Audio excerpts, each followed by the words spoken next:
Hello प्यारे बच्चों, कैसे हैं आप बच्चों। आज हम आपकी क्लास 8 की हिंदी की बुक के 9th चैप्टर कबीर की साखियां के प्रश्न उत्तर करेंगे। तो बच्चों, प्रश्न उत्तर करने से पहले आपको चैप्टर को रीड करना चाहिए। इसमें हमने दोहे पढ़े थे, तो आपको चैप्टर रीड करना है। तो बच्चों, वीडियो हमने बना रखा है, लिंक डिस्क्रिप्शन बॉक्स में दे रखा है, तो आप लिंक लेकर चैप्टर को रीड कर लीजिएगा।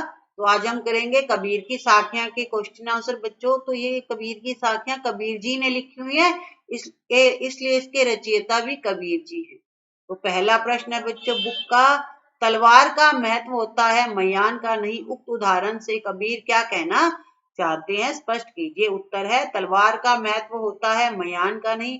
इस उदाहरण के द्वारा कबीर जी यह कहना चाहते हैं कि महत्व हमेशा मुख्य कार्य या वस्तु का ही होता है, अनावश्यक जो वस्तु हमारे काम की नहीं है, मतलब ज्यादा जरूरत की नहीं है, अनावश्यक वस्तु के विषय में जानकारी प्राप्त करने का कोई औचित्य नहीं है। जैसे तलवार खरीदने पर तलवार की चमक और उसकी धार के पैनेपन को देखकर ही उसका मोल भाव किया जाता है, उसकी सुंदर मयान को देखकर नहीं। तो बच्चों, जब आप तलवार को खरीदोगे तो आप मयान को थोड़ी ना खरीदोगे, मतलब मयान का मोल भाव नहीं करोगे। आप तलवार को चेक करोगे कि वो कितनी तीखी है और कितनी उसकी चमक है। तो ठीक वैसे ही साधु संतों के ज्ञान को महत्व देना चाहिए, उनकी जाति के बारे में नहीं पूछना चाहिए। प्रश्न दूसरा है, पाठ की तीसरी साखी जिसकी एक पंक्ति है,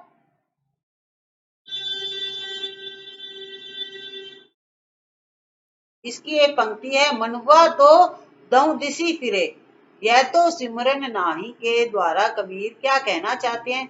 इसका उत्तर है कबीरदास जी मनुआ तो दऊ दिसी फिरे, यह तो सिमरन नाही पंक्ति के माध्यम से यह कहना चाहते हैं कि यदि ईश्वर भक्ति के समय मन ईश्वर भक्ति में लीन न होकर दसों दिशाओं में भटकता फिरे अर्थात अस्थिर बना रहे तो ऐसी भक्ति बेकार है।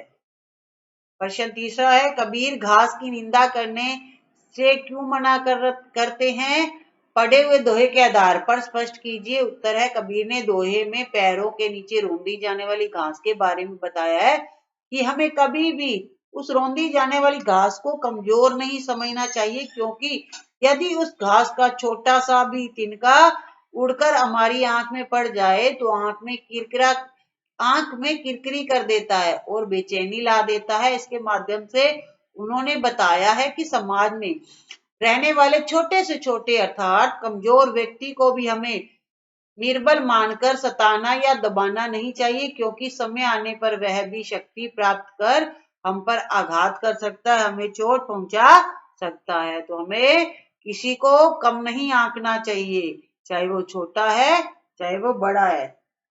हो सकता है कब छोटा हमें नुकसान पहुंचा दे। क्वेश्चन चौथा है, मनुष्य के व्यवहार में ही दूसरों को विरोधी बना देने वाले दोष होते हैं, यह भावार्थ किस दोहे में व्यक्त है। इसका उत्तर है यह भावार्थ निम्नलिखित दोहे में व्यक्त है, जग में वैरी कोई नहीं, जो मन शीतल होए, या आपा को डारी दे, दया करे सब कोय। प्रश्न आगे अब जो पाठ से आगे का पहला प्रश्न है, या आपा को डारी दे, दया करे सब कोय, ऐसी बानी बोलिए मन का आपा खोए। तो बच्चों, इन दोनों पंक्तियों में आपा को छोड़ देने या खो देने की बात की गई है। आपा किस अर्थ में प्रयुक्त हुआ है, क्या आपा स्वार्थ के निकट का अर्थ देता है या घमंड का। तो बच्चों, ऊपर जो हमने दो पंक्तियां पढ़ी हैं, इन दोनों में क्या है, आपा शब्द आया।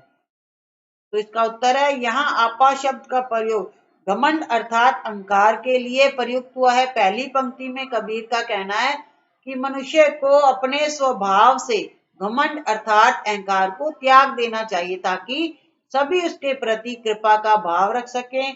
दूसरी काव्य पंक्ति में कबीर का कहना है कि जो मनुष्य को अपने स्वभाव से घमंड अर्थात अहंकार को त्याग कर मीठी वाणी का ही प्रयोग करना चाहिए ताकि सभी उसके प्रति अपनत्व अपनेपन का भाव रख सके। प्रश्न दूसरा है, आपके विचार में आपा और आत्मविश्वास में तथा आपा और उत्साह में क्या कोई अंतर हो सकते हैं, स्पष्ट कीजिए। उत्तर है आपा या आत्मविश्वास। आपा का अर्थ है बच्चों यहाँ घमंड, जबकि आत्मविश्वास का अर्थ है अपने ऊपर विश्वास। तो देखिए बच्चों, हमें एक तो आपा और आत्मविश्वास में अंतर बताना है। तो आपा का अर्थ है यहाँ पर घमंड और आत्मविश्वास का अर्थ होता है अपने ऊपर विश्वास होना, ठीक है, सेल्फ कॉन्फिडेंस। और घमंड करने से मनुष्य का पतन होता है और आत्मविश्वास से मनुष्य आगे बढ़कर जीवन की ऊंचाइयों को छूता है। तो घमंड करने से मनुष्य का पतन होता है, ठीक है, मतलब नीचे गिरता है घमंड करने से। आत्मविश्वास से हम ऊपर उठते हैं, हमारे जीवन की ऊंचाइयों को छूते हैं। अगर हमारे पर विश्वास नहीं रहेगा तो हम आगे कभी नहीं बढ़ पाएंगे। इसलिए हमें अपने ऊपर पहले विश्वास रखना है, और आपको भी अपने ऊपर विश्वास रखना है कि आपने 8th क्लास पास करनी है और आप करके ही रहेंगे, ठीक है। आपको अपने ऊपर आत्मविश्वास बनाए रखना है। अब दूसरा है बच्चों, आपा और उत्साह में क्या अंतर है। आपा का अर्थ है अहंकार यानी घमंड, जबकि उत्साह का अर्थ है किसी कार्य को करने में उमंग या जोश, साहस। अहंकार रखने से हानि होती है, और परंतु जोश, साहस से मनुष्य अपने जीवन पथ पर आगे बढ़ता है। यहाँ भी बच्चों देखिए, अहंकार को या घमंड को रखने से हमें नुकसान होते हैं, हानि होती है। अगर हमारे अंदर जोश है तो हम क्या करेंगे, अपने आगे जीवन में आगे बढ़ जाएंगे। इसी का उदाहरण आपकी 8th क्लास का लीजिए।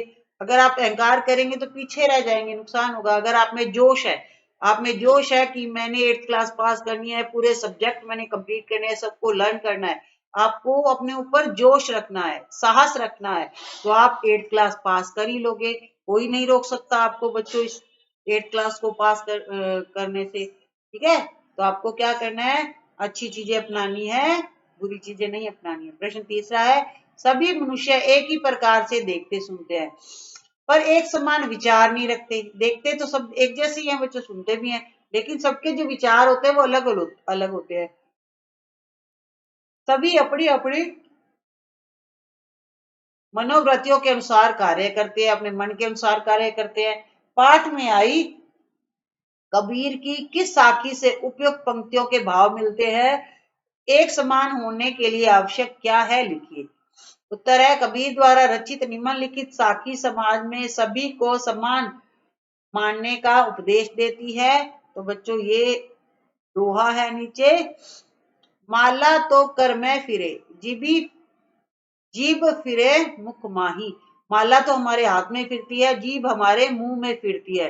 माला लेकर तो हम फेरते रहते हैं, माला मन के होते हैं जो, और मुंह में राम राम करते रहते हैं, मुंह के अंदर जीभ चलती रहती है। मनवा तो दहू दिसी फिरे, जो हमारा मन है, लेकिन जीभ को भी हम घुमा लेते हैं, हाथ को भी घुमा लेते हैं, लेकिन हमारा मन तो चारों दिशाओं में घूमता रहता है, भगवान के भजन में नहीं होता। यह तो सुमरन नाही। एक समान होने के लिए आवश्यक है कि समाज में पनपे ऊंच नीच, अमीर गरीब, जातीय और वर्गों के भेदभाव समाप्त हो जाए, सभी धर्मों को समान महत्व दिया जाए और मनुष्य को केवल मनुष्य रूप में ही देखा जाए। प्रश्न चौथा है, कबीर के दोहों को साखी क्यों कहा जाता है, ज्ञात कीजिए। उत्तर है, कबीर के दोहों को साखी कहा जाता है क्योंकि साखी शब्द का अर्थ है साक्षी, गवाह या प्रत्यक्ष रूप से, अर्थात उन्होंने इस संसार समाज को अपनी खुली आंखों से जैसा देखा उसे वैसा ही व्यक्त किया। ठीक है बच्चों, अब आपको समझ आ ही गया होगा कि दोहों को साखी क्यों कहते हैं। तो ये हमने ये दोहे पढ़े हैं, ये कबीर जी ने अपनी आंखों से देखे हैं, तो उन्होंने उनको वैसा ही यहाँ बता दिया, इसलिए इनको साखी कहते हैं। वे समाज में व्याप्त कुरीतियों, अंधविश्वासों और आडंबरों को समाप्त करना चाहते थे, इसलिए उन्होंने इनका विरोध कर जीवन सत्य को अपनी वाणी में व्यक्त किया है। अब हम करेंगे बच्चों भाषा की बात। भाषा की बोलचाल की क्षेत्रीय विशेषताओं के कारण शब्दों के उच्चारण में परिवर्तन होता है, जैसे वाणी शब्द बाणी बन जाता है, मन से मनवा, मनवा आदि हो जाता है। तो बच्चों यहाँ पर क्या है, शब्द के उच्चारण में परिवर्तन है। ठीक है, मन को क्या बोला है, मनवा बोला है, हमने ऊपर दोहे में पढ़ा था। वाणी को बाणी बोला है। उच्चारण के परिवर्तन से वर्तनी भी बदल जाती है। नीचे कुछ शब्द दिए जा रहे हैं, उनका वह रूप लिखिए जिससे वह आपका परिचय हो, जैसे ज्ञान, जीभी, पाँव, तली, आंखी, बरी। तो आपको क्या करना है, आप किसको जानते हो, तो आप ज्ञान नहीं बोलते हो, ठीक है। इसका परिचित रूप क्या है, मैं आपको पेन से लिख के दिखाती हूँ, यहाँ भी लिखा हुआ है बच्चों, और मैं आपको यहाँ बिल्कुल चिर परिचित रूप है आपका, मैंने नीचे भी आपको बॉक्स में लिख कर दिया हुआ है, आप नोट कर लीजिएगा, मैं समझाने के लिए। हम ऊपर पढ़ेंगे ज्ञान उस भाषा में, लेकिन जो हम जानते हैं, हम ज्ञान को इस तरह से पढ़ते हैं और लिखते हैं, ठीक है। और जीभी को हम क्या बोलते हैं, जीभ बोलते हैं। ये आपका चिर परिचित रूप है, इसे आप जानते हो और पढ़ते भी हो। पाँव होता है बच्चों, पाँव, और तली, तली होता है बच्चों तले या नीचे। तो मैं आपको एरो लगा के दे रही हूँ, बाकी आप बॉक्स में लिखा हुआ है, आप नोट कर लीजिएगा, तले या नीचे। और आंखी हो गया बच्चों आंख, और बरी, बरी हो गया मतलब बड़ी, ठीक है। ये आपके नीचे जो मैंने हिंदी में लिखी, ये चिर चिर परिचित रूप है इनके, इनको हम अच्छी तरह जानते हैं। बाकी जो आपने ऊपर ज्ञान, जीभी, पाऊं, ये नॉर्मल हिंदी नहीं है, तो हम इन शब्दों को बहुत कम रूप से जानते हैं। तो जो आपका आज का चैप्टर कंप्लीट होता है, इस पर 2 वीडियो बने हुए हैं, एक में चैप्टर को रीड करवा रखा है, और सेकंड आज हमने क्वेश्चन आंसर कर लिए हैं। आपको चैप्टर कैसा लगा कमेंट करके बताइएगा, वीडियो को लाइक एंड शेयर भी कीजिएगा। बच्चों हम आपके सभी सब्जेक्ट पर वीडियो बना रहे हैं, तो आप वीडियो देखकर अपना वर्क कंप्लीट कर सकते हैं स्कूल जाने से पहले। तो आपको कोई प्रॉब्लम नहीं आएगी, जब आपका स्कूल लगेगा तो आप फटाफट अपना वर्क कंप्लीट कर पाएंगे, और आपके टीचर भी आपसे बहुत ज्यादा खुश हो जाएंगे। और चैनल को भी सब्सक्राइब नहीं कर रखा है तो कर दीजिएगा। Thank you, have a nice day.